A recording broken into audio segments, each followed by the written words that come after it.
All right, we will start reading now. Swami Subodhananda.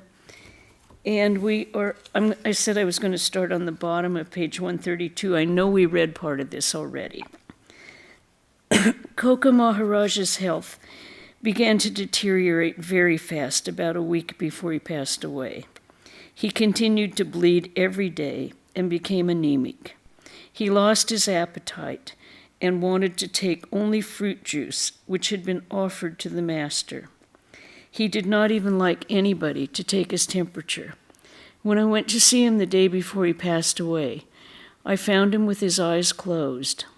When I mentioned that Mahapurushji had sent me, he made pranams to Mahapurush and said after a while, "My last prayer is that the blessings of the master may always be on the order."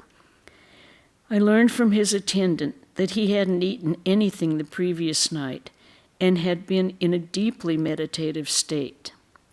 Later, when I informed some senior monks about Koka Maharaj's prayer, they said, "Koka Maharaj will give up his body. Don't say anything about this to Mahapurushji now." 2 December 1932. Koka Maharaj's last day on earth. He seemed to be a little better in the morning. When Swami Chetanananda went to see him, Koka Maharaj said, "Well, Sudhir," that's Swami Chetanananda, "are you well? Is everything all right?" Mahapurushji felt optimistic when he received the report of Swami Chetanananda's visit. He said repeatedly, "Koka is doing very well, isn't he? He talked with Sudhir at length." But as the day advanced, Koka Maharaj's condition became worse. His fever continued to increase, and he became disinclined to take any medicine. His eyes were also closed. After feeling his pulse, the doctor said that his condition was not good and that anything could happen in the next few hours. Everybody felt helpless. I went to see him at about 10 a.m., taking with me the master Charnamrita. Hearing that I had brought Charnamrita, this is the water used in the worship of the master, he opened his mouth to drink it. When I asked him about his health, with a motion of his hand, he forbade me to speak. He kept his eyes closed throughout. It seems that he was in deep meditation. Mahapurushji was not given this news, but he was seen to be restless from the same morning. There was an air of anxiety in the mott. Mahapurushji ate very little in the afternoon and didn't take rest. He spent the afternoon walking restlessly in his room. At about 2 p.m., he sent me to get news about Koka Maharaj. I found Koka Maharaj lying calmly on his back with his eyes closed. His breathing had become very weak. Since everybody realized that the last moment had come, the monks were going to start chanting the master's name. I hurriedly went to Mahapurushji and reported all that I had seen. Mahapurushji seemed greatly disturbed at the news. After a while, he controlled himself and told me to stay near Koka Maharaj. When I returned to Koka Maharaj's room, I found the monks chanting the name of the master. Koka Maharaj was lying there quietly as before. The doctors could no longer find his pulse, and it was difficult to say whether he was breathing or not. His attendant started weeping. After a while, Koka Maharaj exhaled for the last time from his mouth. At the same time, a shiver ran through his body, and everything was over. I ran to Mahapurushji and gave him the news. Mahapurushji heard everything calmly. Koka Maharaj attained Mahasamadhi on 2 December 1932 at about 3:05 p.m.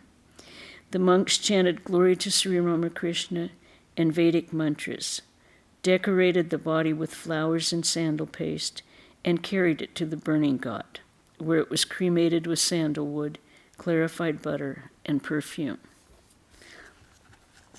the burning gut that he was cremated is right there on Bellarmont property. It's a little a ways from Swamiji's temple. The next reminiscence we have is Swami Chetanananda.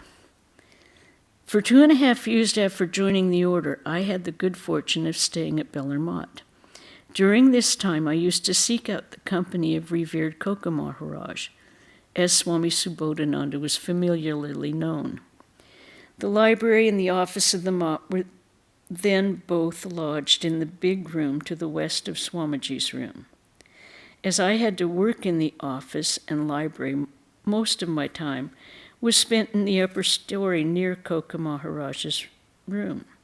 At night, due to the lack of space on the ground floor, I had to sleep on the small veranda between Swamiji's room and that of Coca Maharaj.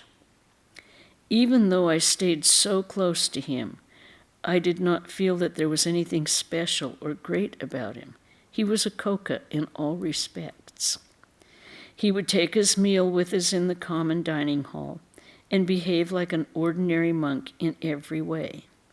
He used to wear a shirt and a dhoti, which he would wash himself. Dhoti is the long piece of cloth that they tie around like a skirt and wrap it up. He did not have any attendant. Sometimes he would call us and dictate his letters. This he would do in a low voice to ensure that Mahapurush Maharaj, who stayed in the room next to his, would not be disturbed. If Mahapurush Maharaj happened to call us while he was dictating, he would immediately stop dictating and tell us to go to him. He used to smoke, but we never saw him smoking in front of Mahapurush Maharaj. In the presence of Mahapurush Maharaj, he behaved like a small boy. A few devotees once came from Dhaka to invite Mahapurush Maharaj to visit their place. Mahapurushji was not keeping well, so we went to Coca Maharaj's room and asked him, "Coca, these devotees have come from Dhaka to take me there, but my health is not good, so can you go instead?" Coca Maharaj's eyes became wide with fear, and he said, No, I won't be able to go there. One has to cross many big rivers on the way, and I fear that very much. Being familiar with Coca Maharaj's childlike nature, Mahapurushji didn't press the point. 2 or 3 years later, however, Coca Maharaj did visit Dhaka. He had been asked to install Sri Ramakrishna's image in the Ramakrishna ashram of Baliyati village in Dhaka district. He was also supposed to visit the home of Yamini Roy, now dead, deceased, the Zamandir of the village. Coca Maharaj came to the Dhaka Ramakrishna ashram together with 4 or 5 other monks. At the time, I was one of the monastic workers there. It was on this occasion that I came to recognize the greatness of Coca Maharaj and became blessed thereby. After staying at the Dhaka ashram for a few days, Coca Maharaj left for Baliyati village together with a few monks and devotees. I accompanied this party of about 10 persons. Yamini Babu had made all the arrangements for our journey. We were to go up to Manikgunj by steamer. Before boarding the steamer, we had to spend the night in one of Yamini Babu's warehouses. It was a small warehouse, and all of us had to sleep on a large carpet which had been spread for that purpose. I, the youngest member of the party, slept beside Coca Maharaj. When I awoke up at 4 o'clock in the morning, I found Maharaj sitting up on his bed in deep meditation. Following his example, I too tried to meditate. We stayed in Baliyati for a few days. It was a growing village in which a large number of Zamandirs lived. They were always quarreling amongst themselves. The arrival of Coca Maharaj put an end to the quarrels, at least temporarily. Zamandirs are landowners.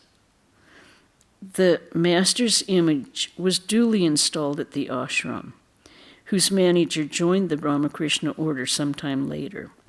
His name was Radhika Mohan Adhikari. He came to be known as Swami Subodhananda, and he was the editor of the Udbodhan magazine for many years. After returning to Dhaka, Koka Maharaj stayed with us for some days. He would tell us about his various pilgrimages and austerities, and also give us many instructions in spiritual life. This way he tried to make us better monks. He also narrated many incidents about the Master's great devotee, Girish Chandra Ghosh. He used to say that Girish Chandra had genuine faith in the Master, and it was he who truly understood who the Master really was. Girish Chandra would say, "Well, what great deed did Sri Chaitanya do? All he did was emancipate two sinners, Jagai and Madhai. But those two were nothing compared to me. They represent only a fraction of my sinful life. I was so sinful that the very ground I sat on became impure. But see to what a great height the Master has raised a sinner like me. If I don't call him an incarnation, who else shall I call an incarnation of God?" Regarding the importance of spiritual practices, Koka Maharaj once said, "If you don't practice spiritual disciplines, it doesn't matter how great your guru is, because what he has given you will then never bear fruit." He then narrated the following incident. "I was once practicing austerities with Raja Maharaj at Kushum Sarovar in Vrindavan. As you know from my very childhood, I've been very fond of drinking tea. That's why I would go every morning to Vijaya Krishna Goswami's ashram, have tea there, and then come to Kushum Sarovar. Raja Maharaj noticed that I was absent every morning. One day he said to me, 'Koka, I thought you had come here to practice austerities. Then why are you so eager to go out so early in the morning?' I said in reply, 'Maharaj, the Master has already given us everything. Then what is the need of practicing austerities?' At this, Maharaj became very grave and said after a while, 'What you have said is true, Koka. But he also told us to realize what he had given us by doing japa and meditation. That is why I tell you to awaken what you received from your guru at the time of initiation. Merely sitting idle won't do.' If any of us said that he didn't get time for japa and meditation because he was busy with the work of the order all day long and couldn't get up early in the morning, Koka Maharaj would suggest the following remedy. Eat very little at night and don't think about any kind of work when you go to bed. This way you will get a good sleep and will get up fresh in the morning." In 1926, Koka Maharaj again visited Dhaka along with a few other monks. After staying there for a few days, he went to Sanagoran to install the image of the Master in the Ramakrishna ashram there. I accompanied the party. Maharaj installed the Master on an auspicious day and also presided over the public meeting held in the afternoon. As far as I remember, the speakers spoke on how Ramakrishna was the symbol of the harmony of all religions. The speeches were very much appreciated, and after the meeting, Muslims as well as Hindus ate prasad together. After this, I couldn't meet Koka Maharaj for about 6 years. Due to overexertion, his health broke down after returning from Sanargaran, and he had to go places like Varanasi, and Bhubaneswar to recuperate. I last saw him in the middle of 1932. He was then very ill with tuberculosis, and 2 attendants served him day and night. Even though he was undergoing so much physical suffering, I found him to be as cheerful as before. Since I had come from Dhaka, he asked me all about the work going on there. When I inquired about his health, he said, "I am as the Master is pleased to keep me." He passed away a few days later. Okay. The next reminiscence is Swami Videhananda. Koka Maharaj was truly a Koka. What childlike simplicity he had. He enjoyed playing with children. I will narrate a small incident. It is very ordinary, but it illustrates Koka Maharaj's childlike nature. This happened at the Ranchi ashram sometime during August-September, the season when trees are full of rose apples. One of the trees in the ashram bore a large quantity of the fruit, many of which fell on the ground. Small children, as is their wont, were one day gathering and eating these fruits. Koka Maharaj joined them and started picking up the rose apples from the ground and eating them. When a brahmachari saw this, he asked Koka Maharaj in surprise, "Maharaj, why are you eating rose apples in this way?"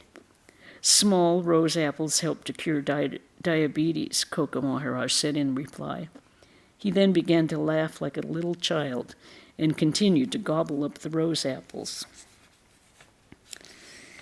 At Bellarmat one day, Koka Maharaj sat on a revolving chair. Pushing on the ground with his feet, he started spinning round and round on it. His room was next to Mahapurush Maharaj, who was then sitting in a chair watching everything. Mahapurush Maharaj stood up, went to Koka Maharaj, and began to clap his hands and sing, "Koka is going round and round, Koka is going round and round." Hearing this, Koka Maharaj started spinning faster and faster. At that time, he was about 60 years old, and Mahapurush Maharaj was even older. All those who witnessed the childlike behavior of these 2 great souls were indeed blessed. Let me tell you about another side of Koka Maharaj's character. Once during the summer season, he was sitting facing the Ganga in an easy chair on the veranda near Swamiji's room. A brahmachari was fanning him. Maharaj asked him, "Do you notice that the boats are traveling at great speed during high tide?" Brahmachari, "Yes, Maharaj." Koka Maharaj, one should similarly progress speedily in spiritual life by performing intense spiritual practices. In the life of every spiritual aspirant, there comes a time of high tide when he has a great desire to perform spiritual practices. At that time, he should be up and doing. Without practicing austerities and leading the life of a wandering monk for at least some time, monastic life does not grow properly. The following incident also occurred at the Ranchi ashram, where there was a scarcity of storage space. When the cold season was over, the monks would spread their woolen blankets on their mattresses, cover them with a bedsheet, and sleep on that. One day, Koka Maharaj began calling a brahmachari loudly by name. The brahmachari quickly came out of his room and invited Koka Maharaj inside. As soon as Koka Maharaj entered the room, he lay down on the brahmachari's bed. The brahmachari was embarrassed and said, "Maharaj, your bed has been made already. You can lie down there." Koka Maharaj, "Why? I'm quite comfortable here." Brahmachari, "But this is my bed, Maharaj." Koka Maharaj, "Don't you sleep on this? Then what is the harm if I do the same?" When the brahmachari saw that Koka Maharaj was in no mood to get up, he said, "Maharaj, then let me at least put a bedsheet over the mattress." Koka Maharaj, There is no need of that. As it is, I see that you have a royal lifestyle. Brahmachari, why do you say that, Maharaj? Koka Maharaj, because your bed seems to be very soft. Brahmachari, there's no place to keep the woolen blankets, Maharaj. That is why they are all under my mattress. Koka Maharaj, that explains it. Brahmacharis shouldn't sleep on soft beds. Koka Maharaj used candles to light his hookah. I should tell you about the two styles of bed they have in India. It's a board or a hammock.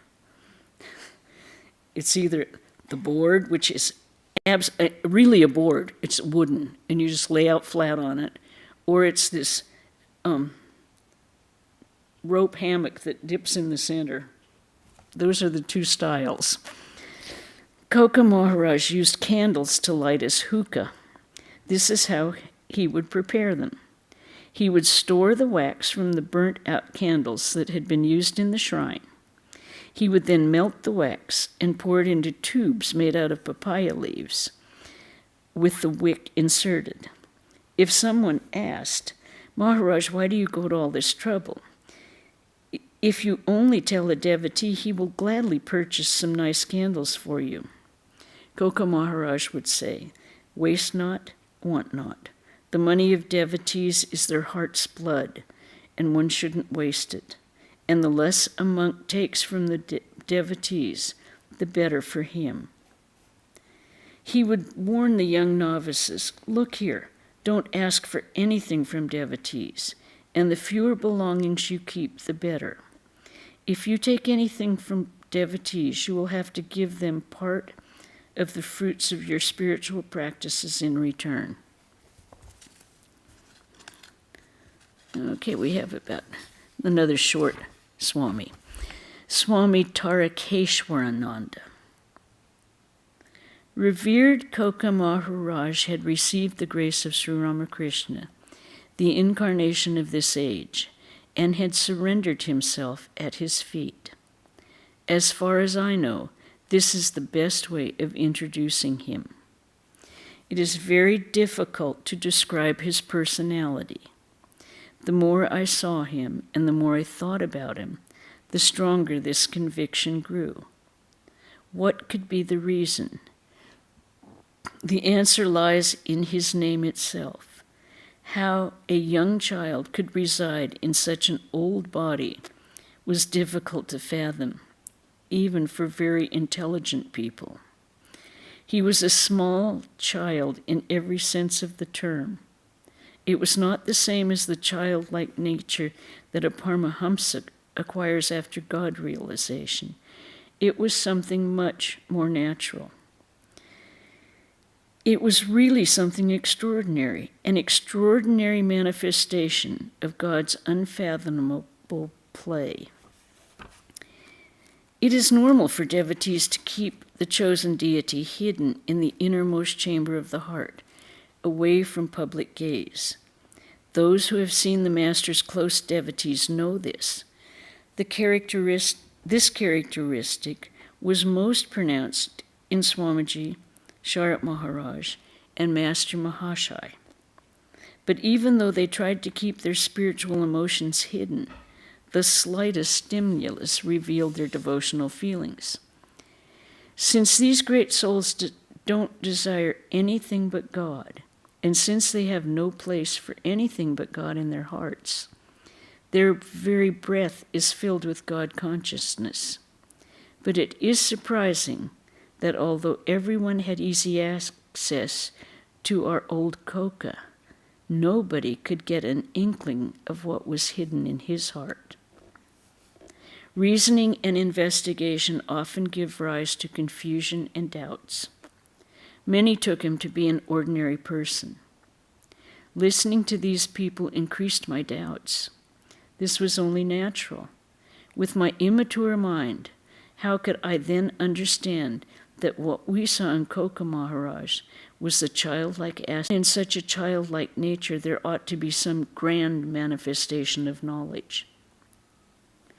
How could I then realize that this time the Master's Leela was bereft of grandeur?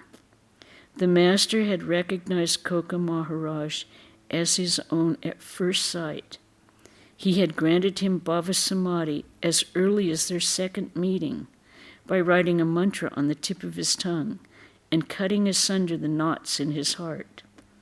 How could I know that he was not an ordinary man, but was God's helpmate in his divine play? I have heard that another person that had received the Master's grace together with Koka Maharaj, but he didn't have any such experience at that time. He wasn't ready for it, but he gained true spirituality afterwards. Ordinary humans have narrow and impure minds. In spite of this, they want to test and examine matters that belong to the spiritual domain. Such people may even be endowed with sharp intellects like Girish Ghosh. But we cannot understand great souls in their deep spirituality with our small minds. It is even more difficult to understand true innocence and simplicity. This becomes evident when we try to fathom the lives of Holy Mother and Koka Maharaj. It seems that being simple is really difficult. It is said in a song that one cannot understand a simple person without being simple. This is quite true.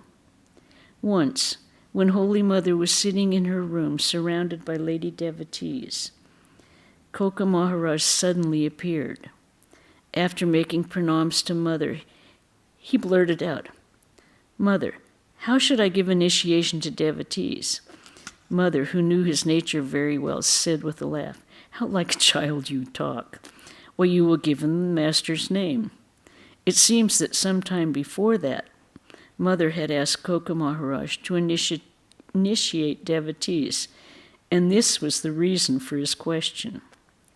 As the Master said, a group of Baul singers came, danced, and went away. Nobody but the chosen few could recognize them. And I think we'll stop there because the next reminiscence is a little bit longer. It's Tulsi Das. I hope everyone is staying very well and warm and dry. It's been gorgeous here in Santa Barbara today and yesterday. And I have a couple of announcements. Saturday, January 21st, will be Karma Yoga Day. Please meet at the temple around 9. Sunday, January 22nd, that will start around 9 o'clock, and it'll be followed by lunch after Karma Yoga. Sunday, January 22nd at 11, Swami Mahayogananda will speak on Swami Brahmananda and the Divine Mother. Monday, January 23rd will be Swami Brahmananda's birthday puja. The puja will start at 11. 12:45 we'll have the Home of Fire, which will be followed by Prasad lunch. Wednesday, January 25th, we will have at 5 p.m. Swami Subodhananda.